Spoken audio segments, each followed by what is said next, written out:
Hello good morning, मैं हूं Abhishek from Abhishek competition coaching YouTube channel. और मैं आपको बता रहा हूं इस वीडियो में सिमिलरिटी यानी कि सादृश्यता रीजनिंग का यह एक बहुत ही इंपॉर्टेंट चैप्टर, बहुत ही आसान सा चैप्टर, पहला ही चैप्टर है। इसको देखिए कैसे बनाते हैं। इसको बनाने के लिए आपके पास क्या होना चाहिए, तो सबसे पहले जान लीजिए आप रीजनिंग एक्चुअली में होता क्या है।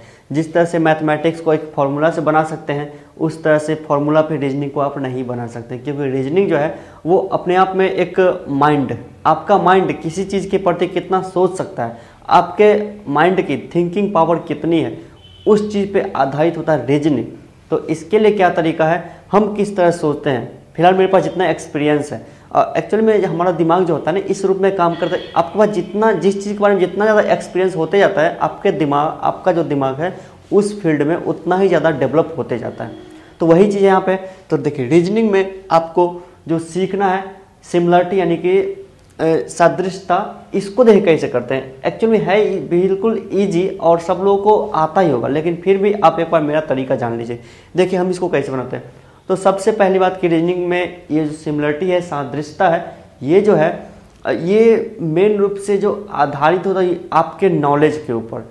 आपके पास जो बेसिक नॉलेज है, जो साइंस का नॉलेज हो, मैथ का नॉलेज हो, जीएस का नॉलेज, खास करके जीएस का नॉलेज हो, या फिर आप जो आस पड़ोस में जो भी चीज़ देखें, इन्वायरमेंट के बारे में जो भी नॉलेज हो, ये आपके नॉलेज पे ही आधारित होता है। उसके बाद अपने नॉलेज को ध्यान में रखते हुए जिस तरह से क्वेश्चन पूछता है उस संबंध को जानना होगा, फिर उसी संबंध को दूसरे क्वेश्चन में पुट करके आंसर तक निकालना पड़ेगा। तो आइए इसको हम कुछ एग्जाम्पल के द्वारा समझ लेते हैं। उससे पहले जान लेते हैं इसमें कितने टाइप के क्वेश्चन आते हैं। जैसे जनरली मैंने इसमें फील किया कि इसमें 3 टाइप के क्वेश्चन आते हैं। पहला टाइप क्वेश्चन जो होता है वो होता है टाइप 1 क्वेश्चन, जब अनुपात समानुपात टाइप का क्वेश्चन जो आता है। जैसे कि इसको मैथ में भी दे सकते, लेकिन उसको मैथमेटिकल रूल में नहीं बनाना। जैसे देखिए अनुपात समानुपात, जैसे कि कुछ भी दे सकता है अनुपात, जैसे कि क्या बोलते, जैसे कि गाड़ी, जैसे कि साइकिल चेन, गाड़ी क्या होगा, तो इसका होगा ड्राइव, एक गियर ड्राइव होता है। तो मतलब है कि दो चीज़ के बीच जो सिमिलरिटी होती है ना, इस टाइप के। तो पहले जाने 3 टाइप का होता है। अनुपात समानुपात, अनुपात समानुपात वर्ड का आपको अनुपात समानुपात करके देगा, इस टाइप का क्वेश्चन। नंबर 2 जो होता है ABCD टाइप। ABCD जो मैंने आपको याद करवाया है उस तरह से याद कर। ABCD को किसी भी तरह से 4-5 टाइप के ग्रुप में देगा, 4-5 वर्ड का एक ग्रुप दे देगा, 4-5 अल्फ़ाबेट एक्चुअली, और उस ग्रुप में 2 ग्रुप देगा। 2 ग्रुप के बीच जो संबंध है वही जो संबंध है तीसरा और चौथा के बीच होना चाहिए। यहाँ पे चौथा मिसिंग हो सकता है, तीसरा मिसिंग हो सकता है, या फिर दोनों तीसरा और चौथा दोनों मिसिंग हो सकता है, या फिर तीसरा चौथा रहेगा, पहला दूसरा, मतलब चारों में से कुछ भी मिसिंग हो सकता है। आपको बस दोनों के बीच संबंध निकालना है, क्या संबंध है वही चीज़ वहाँ पे पुट करना है। यही चीज़ आपको हम सिखाने वाले इस वीडियो में। उसका फिर देखिए टाइप 3 जो लैंग्वेज टाइप क्वेश्चन होगा। जैसे कि देखिए जहाज संबंधित है कप्तान से, तो उसी तरह से जो अखबार जो है, न्यूज़पेपर है, वो संबंधित होता है किससे, उसके बीच के। इसको कैसे बनाते हैं बिल्कुल एग्जैक्ट रूप से। आइए कुछ एग्जांपल आपको हम यही बोर्ड बताते हैं और कुछ एग्जांपल आपको बताते हैं कंप्यूटर स्क्रीन पे। और अपने अभी तक मेरे चैनल को सब्सक्राइब नहीं तो प्लीज़ पता है आप लोगों को क्या करना है। अब देखिए टाइप 1 में जो एग्जाम्पल है, देखिए आपको हम देखिए मेरा क्या तरीका है इसको बनाने का। देखिए हम किस तरह से एग्जैक्टली उस चीज़ को सोच करके आंसर तक ही पहुँचेंगे, और नहीं तो फिर आप यदि बनाते हैं नॉर्मली तो आपका हो सकता है गलती हो जाए। तो फिर देखिए अगला जो क्वेश्चन है कुछ इस तरह से, आप बस सीखिए कि इसको बनाते कैसे हैं। बिल्कुल देखिए बिल्कुल नॉर्मल सा क्वेश्चन है कि टाइप 1 में एग्जाम्पल, जैसे कि अनुपात समानुपात बोले टाइप 1 में देगा क्या है कि धनुष अनुपात वान समानुपात पिस्तौल अनुपात डैश। यहाँ पे क्या होगा, ऑप्शन मैंने अपना मन से लिया है कि धनुष वान पिस्तौल डैश। अब बताएगा ट्रिगर, बारूद, बुलेट और हाथ, चारों में से क्या होगा इसका आंसर। अब देखिए चारों, देखिए नॉर्मली देखने से क्या लगता है, पिस्तौल से धनुष का संबंध वान से है, पिस्तौल का संबंध किससे होगा, ट्रिगर, बारूद, बुलेट, हाथ। अब देखिए पिस्तौल का संबंध भी तो चारों से है। अब इसमें एग्जैक्ट आंसर क्या होगा वो कैसे पता करना, वो कैसे आप जान पाएगा। तो इसका तरीका देखिए, आप क्या सोचिए, बिल्कुल एग्जैक्ट रीजन खोजे कि धनुष और वान से संबंधित तो है, लेकिन किस टाइप में संबंध, उसका क्या संबंध है वहाँ पे। तो देखिए धनुष और वान। अब देखिए आपको क्या बताया कि सिमिलरिटी जो है वो आपके जनरल नॉलेज पे आधारित है। आपने कभी लाइफ में, चाहे फिल्म में हो, मूवी में हो, रियल लाइफ में हो, कहीं पर भी धनुष और बाण को देखा होगा, उसके बारे में जानते होंगे, उसके बारे में सब कुछ पता होगा, तभी आप इस चैप्टर के क्वेश्चन को बना सकते हैं। तभी तो मैंने बोला रीजनिंग जो है वो कोई फॉर्मूला पे नहीं बनता, वो आपके बेसिक नॉलेज पे बनता है। तो फिर वो देख लीजिए कि धनुष का संबंध बाण से जिस टाइप से है, धनुष और बाण तो देखे होंगे ना, धनुष जब खींचता है तो बाण, धनुष एक तरफ सोचिए कि धनुष एक इक्विपमेंट है और बाण जो है वो प्रोजेक्ट पे टारगेट करता है। तो बाण धनुष से छूटने के बाद बाण कहीं पे जाकर टारगेट पे जाके हिट करता है। तो धनुष में से बाण को छोड़ते हैं, धनुष में से बाण को छोड़ते हैं तब जाके वो किसी टारगेट को हिट करता है। उसी तरह से देखिए, धनुष में से बाण निकल के जाता है किसी टारगेट पे हिट करता है। उसी तरह से पिस्तौल में से क्या निकल के किसी टारगेट को हिट करता है। आपका क्लियर हो गया ना सब चीज़। धनुष में से बाण निकल के किसी टारगेट पर हिट करता है, उसी तरह से पिस्तौल में से क्या निकल कर किसी टारगेट को हिट करेगा। अब आप ऑप्शन पढ़िए, ट्रिगर, बारूद, बुलेट और हाथ। अब देखिए आपको जहाँ तक मैंने बोला कि जनरल नॉलेज पे आधारित आपका जितना नॉलेज होगा, लैंग्वेज का नॉलेज होना चाहिए कि चारों ऑप्शन का मीनिंग होता क्या है। ट्रिगर किसको बोलते हैं, बंदूक जो उस रूप में दबाते हैं ट्रिगर, उसको बोलते हैं ट्रिगर। बारूद जिसमें आग लगती है, और बुलेट, बुलेट मतलब क्या था, गोली, गोली। और हाथ मतलब जो हाथ से जिसे चलाते हैं। तो इसका सही आंसर क्या होगा, धनुष में से बाण निकल के जाती है किसी टारगेट को हिट करते, उसी तरह से पिस्तौल में से क्या निकलती है जो किसी टारगेट को हिट करेगी, बुलेट यानी कि गोली। आपको इस टाइप का जितना भी क्वेश्चन मिलेगा सबको आपको इस पहला और दूसरा के बीच आपको संबंध खोजना पड़ेगा कि पहला और दूसरा के बीच एग्जैक्ट संबंध क्या है, और वही संबंध को आपको इसमें और इसमें पुट करना पड़ेगा, नहीं तो फिर आपका क्वेश्चन नहीं बन पाएगा। ये तो इजी क्वेश्चन था तो आप बता भी सकते थे, लेकिन देखिए और इस टाइप का बहुत सारा क्वेश्चन आता है जैसे कि अब देखिए इसमें आपको कुछ चेंजिंग कर देगा। जैसे धनुष बांध दे दिया, यहाँ पे धनुष बांध दे दिया, आपको यहाँ पे ऑप्शन में पिस्तौल भी हटा देगा और यहाँ पे बुलेट भी नहीं देगा। ऑप्शन में फिर आपको देगा पिस्तौल, बुलेट, फिर आपको दो दो टाइप के ऑप्शन दे देगा। फिर इसी क्वेश्चन में थोड़ा चेंजिंग वो किया। फिर दूसरा चेंजिंग क्या कर सकता है, ये चार में से है ना, चार में से किसी एक को मिसिंग कर सकता है, ये हुआ पहला। दूसरा क्या हुआ, किसी दो को मिसिंग करेगा और मतलब ऑर्डर चेंज कर सकता है, हो सकता है इसी को खाली छोड़ दे, यहीं पे आप दो चीज़ दे दे। तो इस टाइप का क्वेश्चन पूछता है। इस वीडियो का लास्टिंग में आपको हम बताएंगे सब चीज़ का एग्जाम्पल। चलिए अब हम नंबर 2 एग्जाम्पल के बारे में बात कर लेते हैं, जो कि होगा ABCD पे रिलेटेड। अब यहाँ पे टाइप 2 देख लीजिए। टाइप 2 में देखिए क्या कि यहाँ पे ABCD पे आधारित होगा। आपको मैंने ABCD याद करवा दिया है, A1 B2 C3 D4 E5 F6 करके इस रूप में याद करें। अब देखिए ABCD का यूज यहाँ पे किस रूप में कर सकता है, आपको यहाँ पे ऑर्डर भी चेंज कर सकता है और बहुत कुछ कर सकता है इसके साथ। देखिए SNOP ONSP CLAY, यहाँ पे क्या होगा, देखिए पहले आपको मैंने क्या बताया एग्जाम्पल 1 में कि इसके और इसके बीच में जो संबंध है वही एग्जैक्ट संबंध इसके और इसके बीच में होना चाहिए। पहले देखिए उसके बाद क्वेश्चन को पूछने का तरीका, ये दो तरह से क्वेश्चन को पूछ सकता है, दो टाइप से। पहला टाइप क्वेश्चन को पूछने का तरीका क्या है, इसमें 4 है ना, 4 में से कोई भी एक मिसिंग कर देगा, 4 में से कोई भी एक मिसिंग कर देगा, उसको हटा देगा, वो यहाँ पे नहीं देगा। यहाँ पे देखिए यहाँ पे चौथा अक्षर नहीं है, चौथा वर्ड नहीं है यहाँ पे। हो सकता है अगले क्वेश्चन में यहाँ पर तीसरा गायब कर दे, चौथा रहेगा। हो सकता है अगले क्वेश्चन में दूसरा गायब कर दे, ये तीनों रहेगा। हो सकता है पहला को गायब करे, ये तीनों रहेगा। तो हम यदि मान लेते हैं इसको गायब करेगा,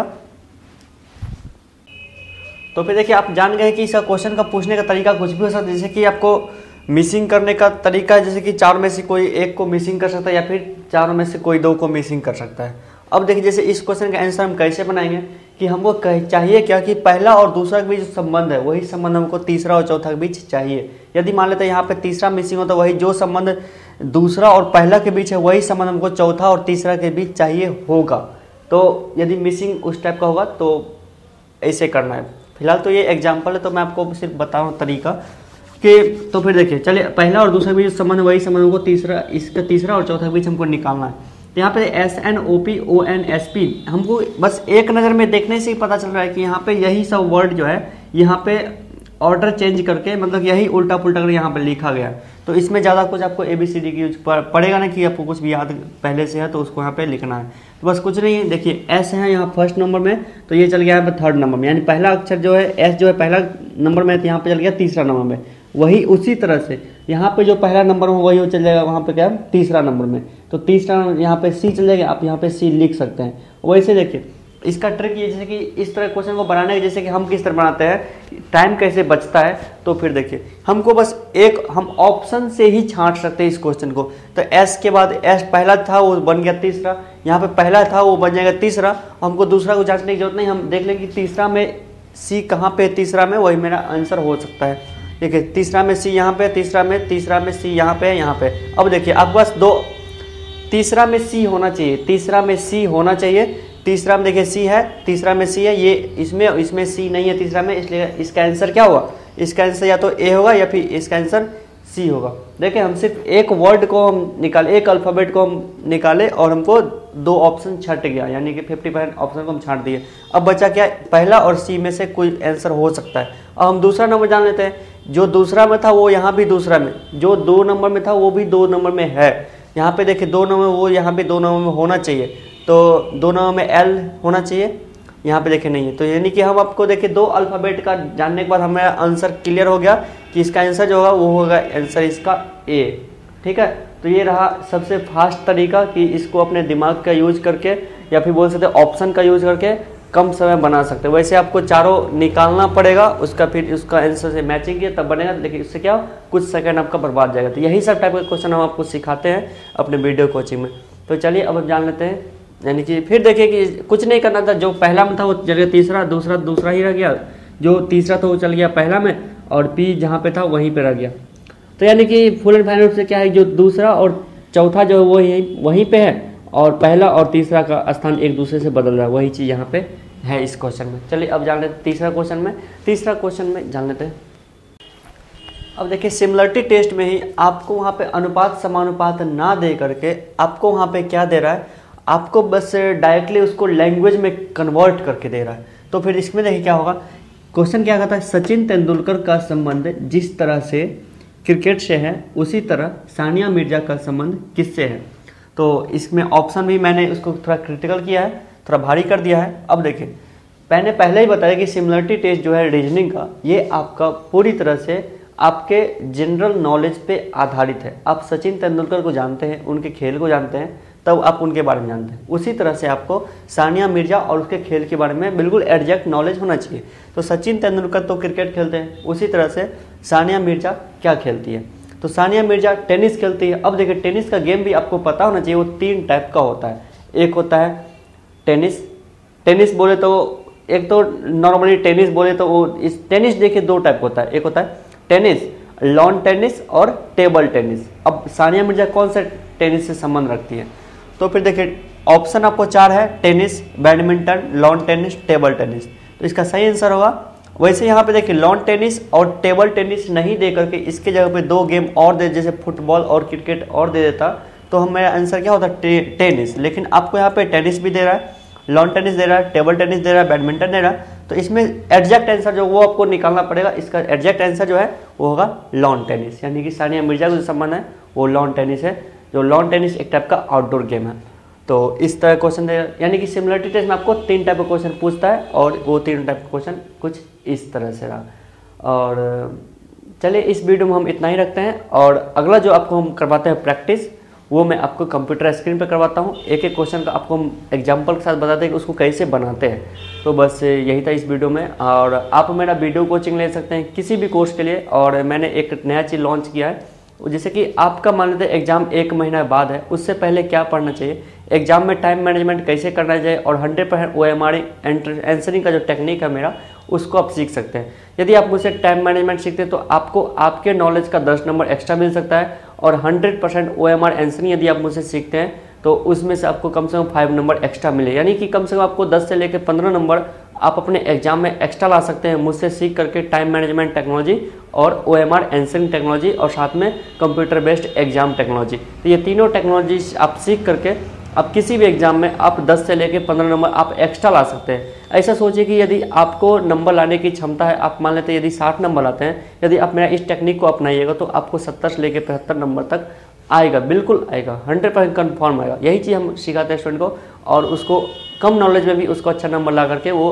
किसी भी गवर्नमेंट एग्जाम में वो पास कर सकता है। एक्चुअली सब कुछ जो साइको मतलब साइकिक होता है, माइंडली होता है, और वही चीज़ आपको हम सिखाते हैं। इसके अलावा आपको हम सिखाते हैं कि एग्जाम से जस्ट पहले 1 महीना पहले से क्या सब पढ़ना चाहिए। तो यदि आपके पास 1 महीने का समय है किसी भी एग्जाम के लिए, तो फिर आप मेरा वो स्मार्ट वीडियो कोचिंग आता है जो कि स्पेशली फॉर एग्जाम के लिए होता है, तो वो आप ले सकते। जैसे कि लोको पायलट सिविल 2 के लिए वो चल रहा है अभी, वो 500 रुपये का आएगा, और वो RPF का आएगा वो 400 रुपये का है। यदि आप दोनों एग्जाम को देने वाले तो आप इसको बिल्कुल ले सकते हैं। वैसे आप किसी भी एग्जाम के लिए टाइम मैनेजमेंट और उसको सीख सकते हैं, या फिर मेरे पास फुल टाइम कोर्स भी है तो आप उसको भी ले सकते हैं।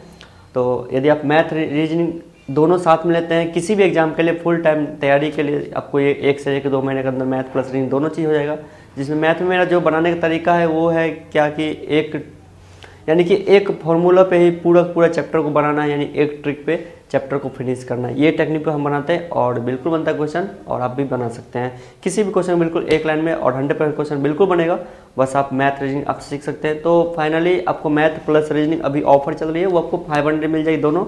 और time management technology, OMR answering, इसका जो किसी एग्जाम के लिए आपको लेना है तो एग्जाम के लिए फुल गाइडेंस जो आपको मिलेगी, जिसमें आपको प्रत्येक टॉपिक का गेस्ट क्वेश्चन मिलेगा और उसी में से मैक्सिमम क्वेश्चन आने की संभावना रहेगी, चांसेस रहेगा। तो आप इस तरह से आपको वीडियो कोचिंग ले सकते हैं। वीडियो कोचिंग मिलेगी आपके व्हाट्सएप पे, बस आपको कुछ नहीं करना है, जो ना पेमेंट आपको बताना उस पेमेंट को आप कीजिए, आपको मिल जाएगी। आपको इसके बारे में और जानकारी चाहिए तो आप हमको उस नंबर पर कॉन्टैक्ट भी कर सकते हैं, और जो कि मेरा नंबर कुछ इस तरह से रहा। ठीक है, थैंक यू सो मच इस वीडियो को देखने के लिए। हम आपको फिर से मिलते हैं किसी और वीडियो में। अगला जो वीडियो होगा वो सिमिलरिटी का ही होगा, और वो होगा इसका practice. Thank you so much, हम आपको फिर से मिलते हैं किसी और वीडियो में।